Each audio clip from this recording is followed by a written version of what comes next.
Michael Jackson no fue una superestrella, fue una víctima. Más allá de las mansiones, la fama internacional, los millones de dólares y las giras, había un hombre roto, cuya vida estuvo marcada por problemas emocionales, crueldad y sobre todo muchísima soledad. Si pensabas que Jackson había sido alguien con una vida envidiable y unos cuantos problemas, te equivocas. Después de escuchar su historia a profundidad, puede que lo que pienses de él cambie por completo, ya que no hablaré tanto de discos y giras, sino de su vida personal y sus oscuros pensamientos. Desde su padre golpeador y el asunto con los infantes hasta el día que se fue de este mundo. Es agosto de 1958. En una pequeña ciudad industrial llamada Gary, en Indiana, nace un niño que cambiará el mundo del entretenimiento para siempre. Sus padres son de clase baja. Joseph Jackson, junto con su esposa Catherine, tienen 3 hijas y 5 hijos. Su madre es cariñosa, pero su padre es un hombre muy disciplinado y estricto, muy estricto, y siempre está en búsqueda de mejorar la calidad de vida de la familia. Sin embargo, las cosas que su padre está por hacer para mejorar la economía familiar van a traer graves consecuencias en la salud mental del pequeño Michael. Joseph nota que sus hijos desde pequeños tienen habilidades para bailar y cantar, por lo que decide crear un grupo familiar al que Michael Jackson se une cuando tan solo tiene 6 años. Su padre rápidamente adopta el rol de manager y pone a sus hijos a trabajar duramente porque sabe que los chicos tienen potencial para destacar en el mundo artístico. Pocos años después, los Jackson 5 ganan un concurso de talentos. Después de esto, empiezan a hacer pequeñas giras por bares, auditorios locales, bailes escolares y clubs nocturnos. En 1967, Joe profesionaliza la banda firmando su primer contrato con una discográfica. El éxito de todo el grupo va en aumento y empiezan a tener un reconocimiento cada vez mayor. Sin embargo,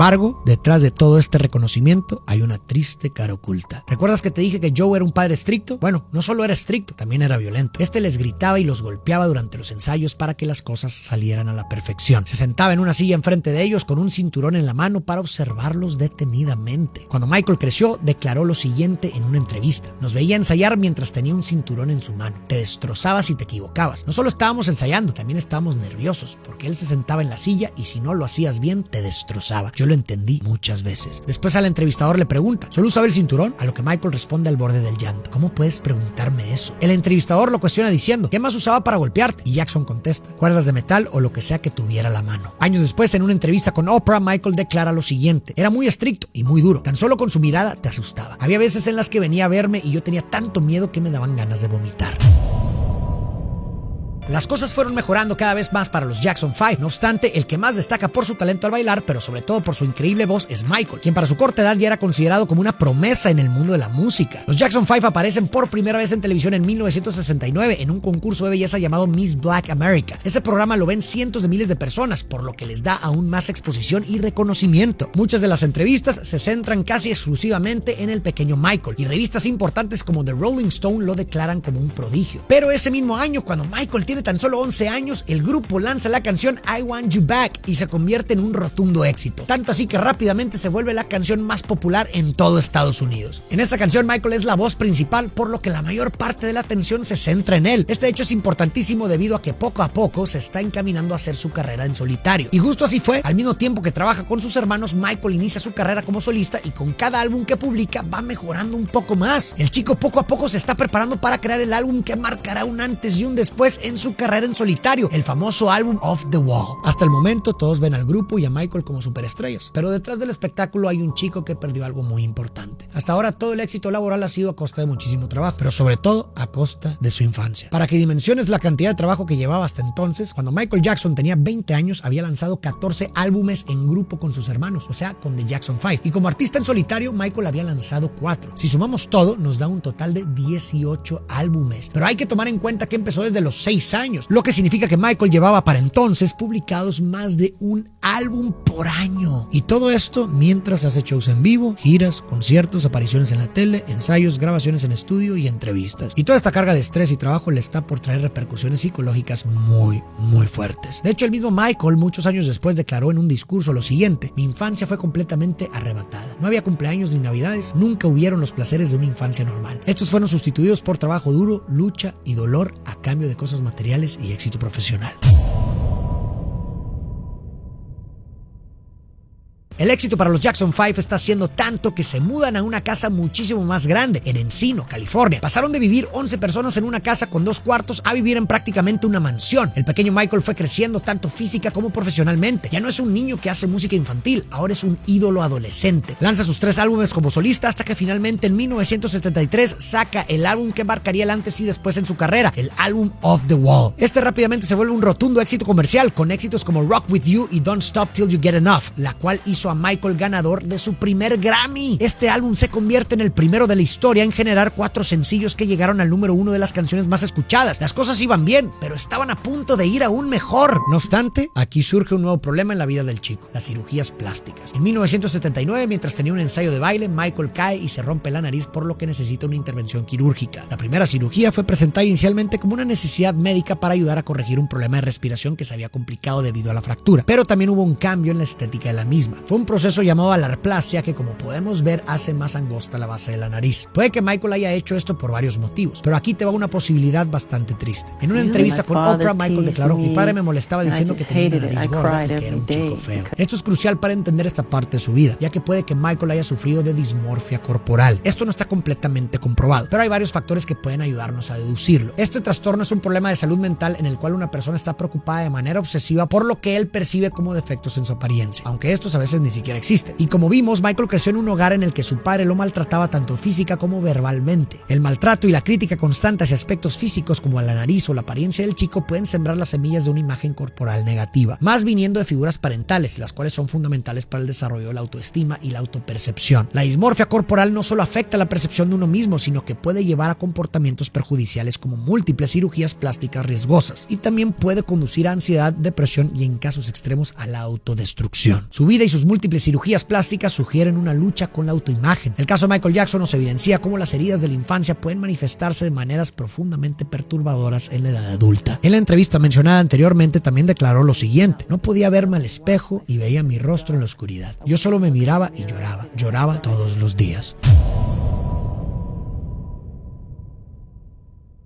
En 1982, Jackson lanza el álbum que lo cambió todo, un álbum llamado Thriller, el cual sacudió al mundo. Rápidamente se convirtió en el álbum más vendido de la historia y en febrero de 1984 gana 8 premios Grammy, estableciendo un récord. Las canciones Beat It y Billie Jean y Thriller son inmensamente populares, con más de 66 millones de copias vendidas en todo el mundo, y algunas estimaciones sugieren que el número es mucho mayor. Thriller es el álbum más vendido de todos los tiempos, tanto así que logra posicionarse en la lista Billboard 200 durante varios años y pasó un récord de 37 semanas en el puesto número 1. También el memorable video de Thriller revoluciona la forma en que se hacen y se perciben los videos musicales, consiguiendo ganar el primer premio MTV Video Vanguard Award en 1984, más tarde renombrado Michael Jackson Video Award en su honor. Pero Michael no se quedaba todo para él, sino que también empieza a apoyar a muchas causas benéficas. En 1985 participa en We Are the World, que recauda más de $60 millones para ayuda humanitaria. Esta es una canción de caridad grabada para recaudar fondos para la crisis humanitaria en África. La canción fue escrita por Michael Jackson y Lionel Richie y producida por Quincy Jones. Reunió una variedad de artistas famosos de la época en un evento sin precedentes de colaboración. Y también en esta década, el chico realizó por primera vez el ya conocido paso de baile Moonwalk durante un programa de televisión, dando la ilusión de que Jackson podía caminar hacia atrás sin esfuerzo alguno. Este paso ya había sido ejecutado por otros artistas, sin embargo fue Michael quien lo popularizó y lo incorporó como su pase de baile insignia. Michael Jackson estaba en la cima del mundo. No obstante, durante el auge de Thriller también sucede un trágico evento que va a impactar significativamente y de forma negativa la vida de Michael. Es un 27 de enero de 1984. Michael Jackson se encuentra firmando un comercial para Pepsi en un auditorio en Los Ángeles. Pero mientras el comercial se rueda, algo sale terriblemente mal con los efectos pirotécnicos y prenden fuego a la cabeza de Jackson. Todos corren a ayudarlo, pero el daño ya está hecho. El fuego ocasiona quemaduras de segundo grado y tercer grado en la parte superior de su cráneo. Es llevado de inmediato al hospital, donde rápidamente es tratado por sus lesiones. Las quemaduras son breves y requieren tratamiento inmediato, que posteriormente se convierten en una cirugía para implantar injertos de piel en el cuero cabelludo. Obviamente Michael demandó a Pepsi y ganó la demanda, obteniendo así una indemnización de $1.5 millones, los cuales donó al centro médico para quemados llamado Broadman Medical Center. Sin embargo, además del daño físico, el percance también tuvo un impacto emocional y psicológico significativo en Jackson. Si de por sí ya era extremadamente consciente de su apariencia debido a años de escrutinio público, críticas por sus notables cambios físicos y el trauma que le dejó el maltrato psicológico por parte de su padre desde pequeño, el accidente solo exacerbó todos esos sentimientos. Pero eso no es lo peor. El dolor crónico derivado del accidente y las subsiguientes cirugías hizo que Michael empezara a tomar analgésicos, muchos analgésicos, a los cuales se volvería dependiente y serían la causa de un muy grave, trágico y triste accidente. En 1987 Michael lanza el disco Bad y con él consigue llegar al punto más alto de su carrera, pero también marcó el inicio de su decadencia como persona. Este álbum logra vender alrededor de 35 millones de copias en todo el mundo y es certificado con múltiples discos de platino en varios países. Bad produjo una serie de éxitos que llegaron al top 10 de las listas de Billboard, incluyendo Bad, The Way You Make Me Feel, Man in the Mirror, Another Part of Me, Smooth Criminal, entre otros. Las ganancias de la canción A Man in the Mirror son donadas a una organización benéfica que ayudaba a niños que padecían cáncer. Con la salida del álbum también vino el tour mundial de Bad. La gira comenzó el 12 de septiembre de 1987 en Tokio y terminó el 27 de enero de 1989 en Los Ángeles, Estados Unidos. O sea que duró 2 años y 4 meses. Esta trajo a más de 4.4 millones de fanáticos en aproximadamente 123 conciertos. Y se estima que el Bad World Tour recaudó más de 160 millones de dólares en dinero de hoy en día, lo que la convierte en una de las giras más taquilleras de todos los tiempos hasta ese momento. También compra su rancho por 18 millones de dólares ubicado en California con un área de 1,100 hectáreas al que nombra Neverland, el cual inaugura en 1989. Dentro de Neverland podían encontrarse, entre otras cosas, una sala de cine, un zoológico y un parque temático, un carrusel, un largo ferrocarril y una montaña rusa. Todas estas instalaciones fueron adquiridas por Jackson para entretener a los numerosos niños con enfermedades terminales que recibían el rancho, por quienes siempre había brindado ayudas altruistas y en su afán por mantenerse próximo a su infancia. A este lugar Michael llegó a invitar a figuras como Macaulay Culkin y a Corey Feldman. El nombre de este lugar hace referencia a El País de Nunca Jamás de Peter Pan, en el que los niños solo se divierten y nunca se vuelven adultos. Ambos, el álbum y la gira que mencioné hace un minuto, no solamente son monumentales en términos de éxito comercial y crítico, sino que también marcan un cambio en la forma en que el mundo ve a Michael Jackson. Se convirtió en un ícono global durante ese periodo, ganando una cantidad sin precedentes de fama y reconocimiento. En ese momento también publica su autobiografía llamada Moonwalk, en la que ofreció al mundo una visión detallada de su vida y su carrera, convirtiéndose en un bestseller, y en la que Jackson escribe: "Soy una de las personas más solitarias del mundo". Michael Jackson describe la soledad como una de las facetas más difíciles de su vida y fama, un aislamiento que sentía a pesar de, o quizás debido a, su fama mundial. Ha alcanzado tal nivel de éxito que su identidad como individuo se ha difuminado en la sombra de su propio mito. Ser el rey del pop era un título que le otorgaba admiración masiva, pero al mismo tiempo creaba una barrera casi insuperable entre él y el resto de la humanidad. Pero aún peor, a causa de la cantidad masiva de éxito, la gente ya no veía a Jackson como un ser humano, sino como una oportunidad. Una nota exclusiva para un periodista, un contrato millonario para un productor, un trampolín hacia la fama para un músico emergente. Tal vez Jackson pudiera haber sentido que su humanidad se había convertido en una moneda de cambio, dejando de lado sus sentimientos, deseos y emociones, transformándolo en un mero objeto. Paradójicamente, está rodeado de millones de fans y un entorno que constantemente quería algo de él podría haberlo llevado a una soledad extrema. It feels good to be thought of as a person, not as a personality.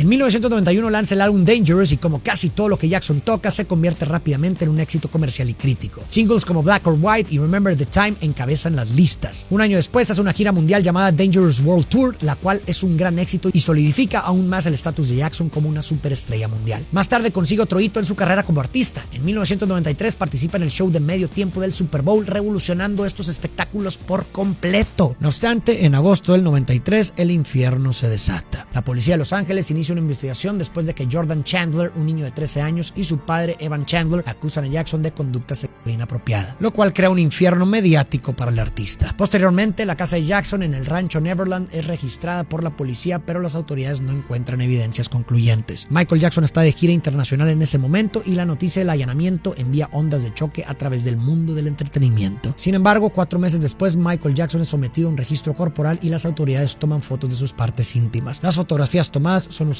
para compararlas con las descripciones dadas por Jordan Chandler. Este evento se convierte en una fuente significativa de humillación y estrés para Jackson y recibe una amplia cobertura mediática. Este suceso en su vida, sumado a las críticas y comentarios de literalmente el mundo entero, se traduce en fuertes periodos de estrés para Michael, lo que poco a poco se empieza a convertir en problemas de salud mental como depresión o insomnio. Muy posiblemente este tipo de situaciones hizo que Michael se refugiara en el consumo de fármacos y, para poder combatir su insomnio, empezó a usar medicamentos como el Valium. Para poder continuar con su vida, en enero del 94 Michael Jackson junto con sus abogados llegan a un acuerdo civil. Aunque la investigación criminal sigue en marcha, Jackson y los Chandler llegan a un acuerdo fuera de la corte. Se informa que la suma fue de entre 15 y 25 millones de dólares. Es importante mencionar que Michael Jackson siempre proclamó su inocencia. Su equipo legal argumenta que el acuerdo no es una admisión de culpabilidad y que se hizo para permitirle a Jackson seguir adelante con su vida. También por esas fechas, Jackson contrajo su primer matrimonio con la hija de Elvis Presley, o sea, Lisa Marie Presley. Lisa Marie ha mencionado en entrevistas que Jackson se acercó a ella en un momento en que ambos estaban pasando por momentos difíciles. Ella estaba en medio de un divorcio y él estaba enfrentando acusaciones de abuso sexual infantil. Muchos en los medios y el público en general especularon que el matrimonio era una maniobra de relaciones públicas, especialmente dadas las acusaciones con menores que Jackson enfrentaba en ese momento. Este matrimonio duró menos de 2 años, ya que terminaron divorciándose. Presley ha mencionado en entrevistas que una de las razones para su divorcio fue la lucha de Jackson contra la dependencia de medicamentos recetados, algo que ella intentó sin éxito ayudarle a superar. En noviembre del 96, Jackson vuelve a contraer matrimonio, pero ahora con Debbie Rowe. Se conocieron mientras ella trabajaba como asistente de enfermería en la clínica del dermatólogo el Dr. Arnold. Ella dio a luz a su primer hijo, Michael Joseph Jackson Jr., comúnmente conocido como Prince, y también a su segunda hija, Paris Michael Catherine Jackson. Aunque Rowe ha declarado que amaba a Jackson, su matrimonio ha sido descrito por muchos como más transaccional que romántico. Rowe y Jackson no vivían juntos de manera convencional y ella ha señalado en entrevistas que su papel principal era proporcionarle hijos. Michael era una figura tan masivamente mediática que no podía tener ninguna relación formal sin que los medios y las personas se metieran a juzgar sus acciones. Este matrimonio tampoco duró mucho, se divorciaron tan solo 3 años después y Rowe cedió la custodia completa de los niños a Jackson. La tez más clara de los hijos de Jackson ha sido objeto de mucha crítica y controversia. Algunas personas incluso cuestionaron si Jackson era el padre biológico de sus hijos. Por estos años la dependencia a los fármacos de Michael aumentaba, pero un terrible suceso la agravó aún más. En 1999, mientras realizaba una serie de conciertos, la plataforma que lo sostenía falló y en lugar de hacer un descenso suave, bajó con mucha velocidad, lastimando la columna vertebral del artista. En ese momento dio su máximo esfuerzo para seguir cantando, pero ya detrás del escenario colapsa. Este golpe deja a Jackson lastimado permanentemente, pero sobre todo con mucho dolor en la espalda. Obviamente este dolor fue solucionado con más analgésicos. Michael Jackson ya era dependiente de estas sustancias desde antes, sin embargo este accidente agravó aún más la situación.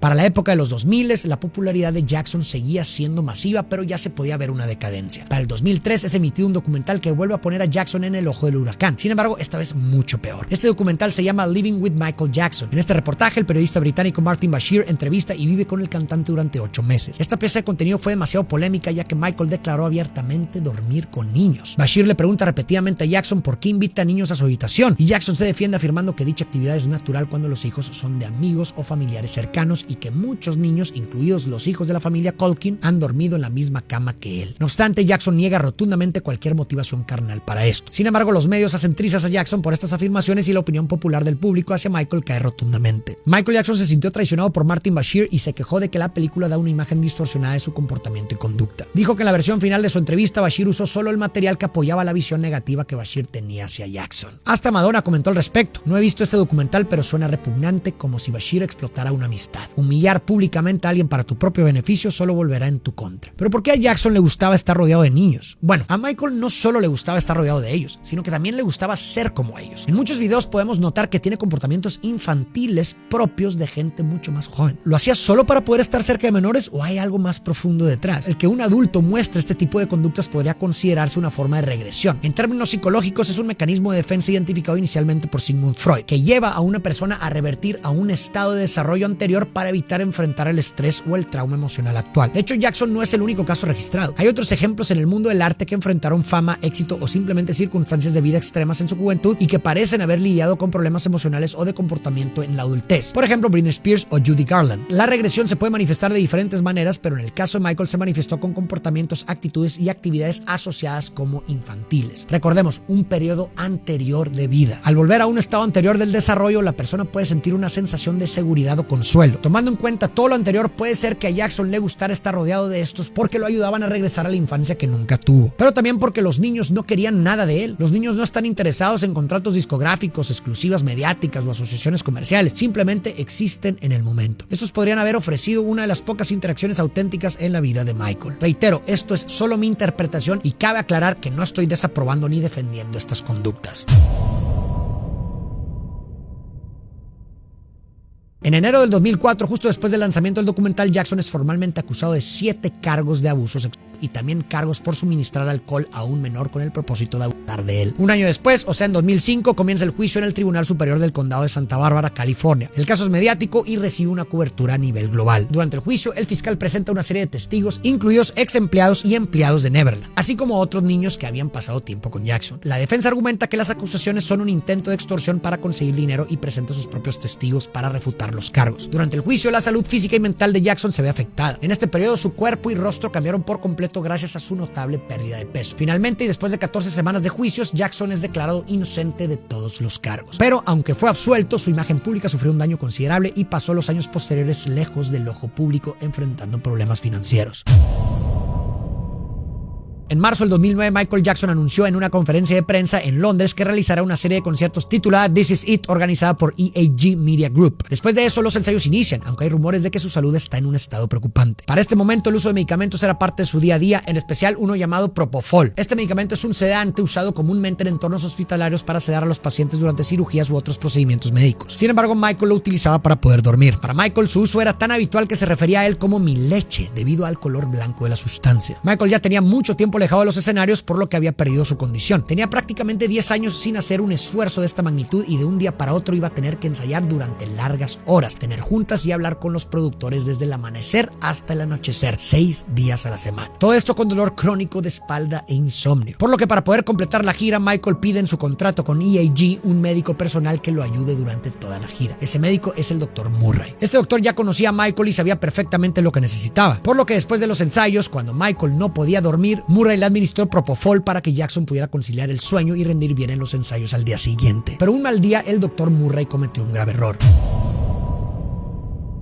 Un 25 de junio del 2009 era un día como cualquier otro. El Dr. Murray le administró sus dosis de Propofol a Michael para poder dormir, pero en esta ocasión el cuerpo de Jackson reaccionó de manera diferente. Pasó de ser una sedación moderada a una profunda, ocasionando que su cuerpo dejara de respirar y muriera por un fallo respiratorio. Cuando los paramédicos llegaron, intentaron reanimarlo sin éxito y horas después fue declarado muerto. Muchas personas de su círculo cercano y no tan cercano sabían de su dependencia y abuso a los fármacos y pudieron haberlo ayudado mandándolo a rehabilitación. Sin embargo, el mandarlo a rehabilitación implicaba que dejara de trabajar, dejara los shows y por lo tanto dejara de generar dinero. Por lo que los socios y contratistas, en lugar de intervenir cuando su relación con los fármacos se volvió peligrosa, eligieron cerrar los ojos y dejar que Michael siguiera abusando de estas sustancias, ya que era más rentable eso que ayudarlo. Esta no es una historia feliz. A Michael durante toda su vida lo trataron como un medio para un fin. Aquí tenemos a un hombre que trascendió fronteras, rompió récords y entretuvo a millones, pero que al mismo tiempo vivió en una prisión emocional y social desde su más tierna infancia hasta sus últimos días. Su historia comenzó con una infancia que se vio eclipsada por el trabajo a medida que su padre y otros adultos lo arrastraban al mundo del espectáculo. Se le enseñó desde muy temprano que su valor residía en su habilidad para actuar, para ser un producto rentable, más que en su simple existencia como ser humano. Y a medida que crecía, ese escrutinio se intensificó hasta niveles inimaginables. La depresión y la ansiedad no son sorprendentes cuando cada aspecto de tu vida se examina y se juzga públicamente. Los medios de comunicación, lejos de ser observadores imparciales, a menudo se convirtieron en acosadores, agravando su ya frágil estado emocional. Lo más doloroso de la historia de Michael es quizás la soledad penetrante que parecía perseguirlo. En un mundo que lo valoraba más por lo que podía ofrecer que por quién era, la auténtica conexión humana se convirtió en una rareza, casi en un lujo. Las personas que podían haber ofrecido apoyo o amistad a menudo se acercaban con una agenda, viéndolo como un medio para lograr algo más, en lugar de valorarlo como un fin en sí mismo. Esta cosificación constante y esta explotación desde su infancia contribuyeron a una vida de aislamiento emocional y de dependencia de fármacos, una forma tal vez de automedicarse ante la falta de alternativas más saludables y amorosas. Al reflexionar sobre la vida de Michael, nos enfrentamos a una dura lección sobre el costo humano que a menudo se paga cuando olvidamos que detrás de cada producto hay una persona. Su vida fue una llamada de atención sobre lo que puede suceder cuando tratamos a las personas como medios para un fin en lugar de como seres humanos merecedores de amor, respeto y cuidado.